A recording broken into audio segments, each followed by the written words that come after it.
No doubt marriage is under attack in our country and in our world. Here in the United States of America, it can happen in the home, it happens in the culture, and of course it's gone all the way up to the Supreme Court.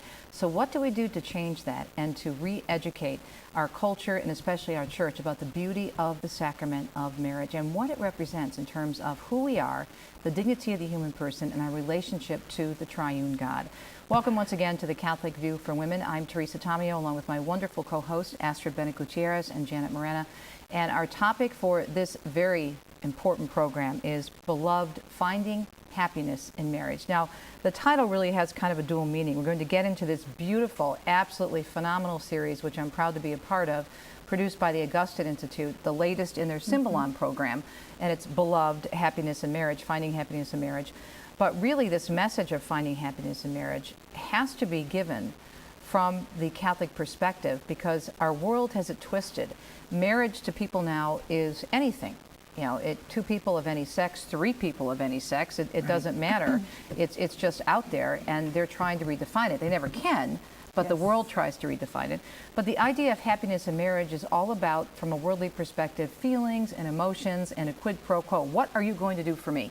If you do that for me, I'll do that for you. And the minute you don't do what I want, we're off to the races to find somebody else. Well, and of course, you know, Teresa, the marriage prep, as we know, is anemic at best for most couples here, at least in the United States. And when you think about the two vocational sacraments, holy orders and matrimony, well, holy orders, anywhere from 4, 5, 6, 8, 10 years of study before someone's either ordained a deacon or a priest.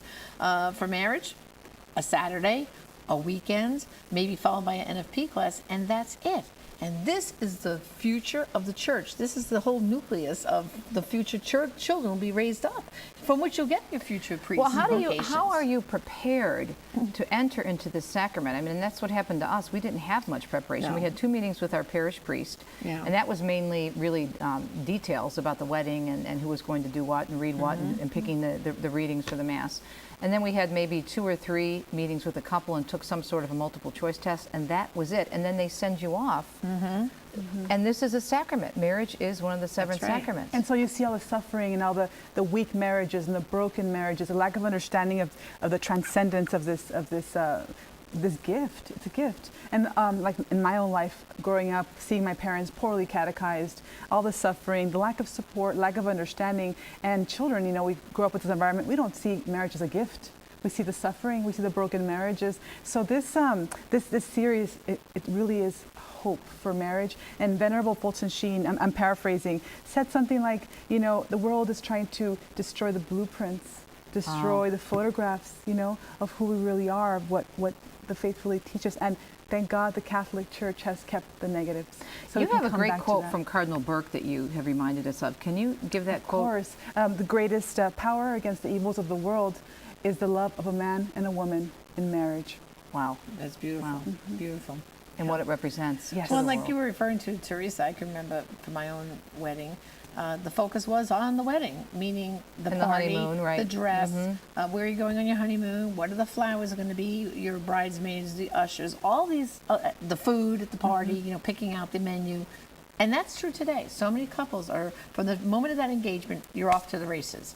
They're talking about the planning of the wedding, and they're not talking about their relationship with their future spouse and focusing in on that. And are they living chastely in this engagement period? Are they not contracepting? Or planning to non-contracept and really do NFP? You know, I can remember even from my own daughters all getting married and the different experiences. So many of the couples in their pre-Cana classes were already cohabitating. And they were like winking like this at each other during the class, you know, whatever they were saying, like, oh yeah, And matter of fact, my one daughter, her husband commented because they were not cohabitating, Kelly and Mike. And Mike says to me after the class, so Janet, do we get extra credit? Or a few extra years out of purgatory? For that exactly. Heaven, you know, yes. because, and I told him, yes, you do get extra credit, but not here on earth. In God's eyes. God's eyes. Right. You're getting extra credit because you're starting your marriage on a stronger footing by not cohabitating, by not getting sucked in by the culture. And actually, they weren't paying so much attention to the details of the wedding. They were using me as their wedding planner. I'm like, sure, Mom, whatever you think. Sure, Mom, you can take care of that. I was like, come on, can we get involved here? I was trying to push them like, come on, plan the menu. Oh, you pick it, Mom. You decide. And they were more focused on, oh, let's just look forward to being married together, which Yes. actually is a better plan. But we're so caught up, yes to the dress and all this stuff. Well, think of all you said. Say yes to the dress. That's one of the reality shows, and they have. I forget what the other one is called, where the girls compete, three or four brides, Right. and And everybody judges each other's reception, and it's all Yeah. about the food and the venue and everything else. And it's like, really? Do we ever talk about the actual vocation of marriage? Yes. And then there's people so confused, and I bet you get this a lot in California, Astrid, is that they want to get married on the beach. Excuse me, Catholic weddings don't happen on the beach. They don't happen under some little pagoda by the lake. They Yes. happen inside a church. Yeah. I mean, that in California, I bet is very Oh, prevalent. we have the beach right there. But I think you can be into the wedding, but be into the right aspects of the wedding. Right. I mean, Choosing the there's, reading, right. There's the nothing music. wrong with having Nothing a beautiful wrong. wedding It's a and gift. making it a wonderful But have good celebration. balance. But that's not the most important thing. Yes, Right, yes. exactly. It's a lifetime of serving, of loving, and helping your spouse get to heaven.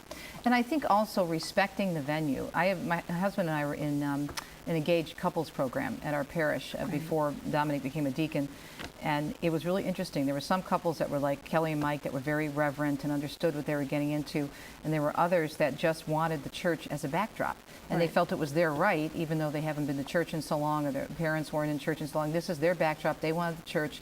And some of the ways the girls, the bridesmaids and the brides would dress or try to dress, our pastor had strict rules about it. And what they expected, I'll never forget, one couple pulled a fast one, and at the wedding, they brought in, and Monsignor always said, you can have flowers, but there's limitations. They made it look like a Las Vegas hotel. I'm not kidding. They had pillars, and they had all these things going on. And by the time we got to the church, about 45 minutes before the wedding, it was all set up, and there was nothing we could do.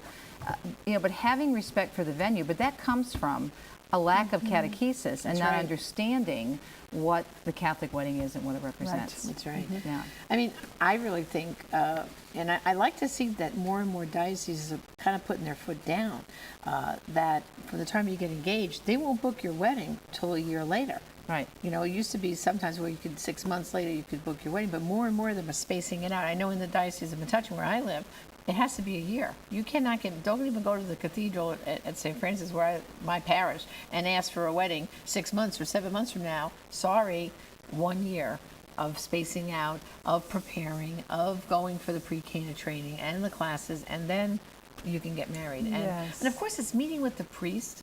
A lot, they don't realize you take these psychological compatibility tests. I mean, there's a lot involved if you're really going to enter into this So series. they just want to walk in, they want to say, okay, I want to set my wedding date and I want to get married. But That's there's right. so much more to it. Well, we do have a beautiful clip from the series, the Beloved series, which That's is, right. as I said, is produced by the Augustine Institute. And it's just wonderful. We're going to give you a little taste of it, and then we'll take a break after that and come back and talk more about finding true happiness in marriage. Let's take a look at what the Augustine Institute is offering us in this beautiful series on marriage.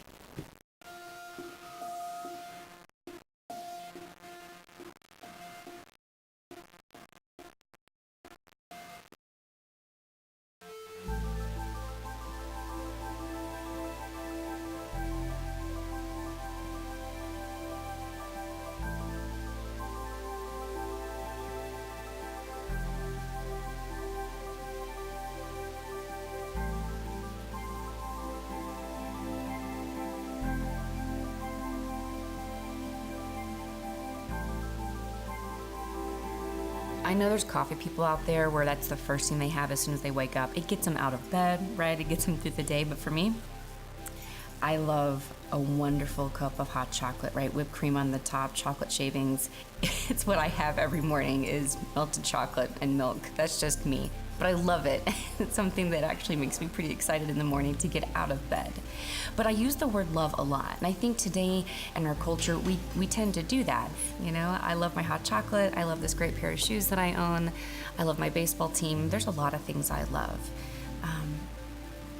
But the way that I love my husband, right, is very different. The way that I love Ricky is deeper and more profound than anything else. When I love my husband, it's more than just something like my hot chocolate, where my hot chocolate is doing something for me. I'm getting something out of it. I'm consuming it, it makes me happy, and then the love affair is over when the cup is gone. But the way that I love my spouse is not because I want to get anything from him. It's because I just love him and who he is. And I love him so much that I want to give all of me to him, St. John Paul II said that man finds himself when he makes himself a sincere gift. And that's really the love that we should have for our spouses, right? That when we love them in a way that we want to give our whole being to them, and then we receive that back in return. The church speaks about self-giving love, but what does this really mean? Every human person is utterly unique. Each person has been given by God their own mind to think for themselves and their own free will to choose for themselves. No one else can think for me. No one else can choose for me. We each have autonomy. And yet this great gift of our own autonomy, our own free will, we sometimes could choose to freely give it up, to serve someone else, to commit our will to serve their good. John Paul II, I think, put it well when he said, our freedom exists for the sake of love. It exists to be given away. One other thing he mentioned was that our freedom is best measured by our capacity to love. You think about that. Your freedom is best measured by your capacity to love. So what is it that's taking away my freedom to love? Is it my pride? Is it, my selfishness? Am I self-absorbed?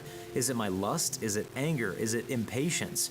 To the degree that those things are keeping me from love, it's then that I'm not free. We're very transactional in the world. You see, I give you $5, guess what? I don't have $5. I give you my car, that means I don't have a car. Right? Whenever I give something, I lose something. But the reality is that in God's plan, there's kind of an irony. The more I love, the more love I experience. And in fact, it's something that the more you give of it, the more you will experience it in your life. And so every day, I am called to love in a way that is selfless and not putting me first, but really looking at him and saying, how can I help him? I remember when I was single, I could choose to work where I wanted, live where I wanted, spend my time as I wanted, spend my money as I wanted, and keep my room clean if I wanted. But once I got married, all of a sudden it wasn't just about me and my interest, and it wasn't just about her and her interests. It was much more about us. That's it. That's what I want. I want a love that's stronger than death. To love a woman more than I love me. To put your needs before my needs. This is what we mean by self-giving love. Someone in love is drawn, impelled to surrender their freedom, to give up this free gift of free will, to commit their will to serve this other person, to serve their marriage union, and to serve any children that may come from that marriage. And I think when we hear these stories, that's what we want. It's not so much that the church's teachings on marriage or some imposition from the Vatican on us. This is what is the longing of the human heart. It's this place of acceptance where someone can know everything about you and still love you and still want to be with you and support you. And through this gift of self, you realize, well, what else am I going to do with my life except make it a gift for others? And through that gift, we find that life is really worth living.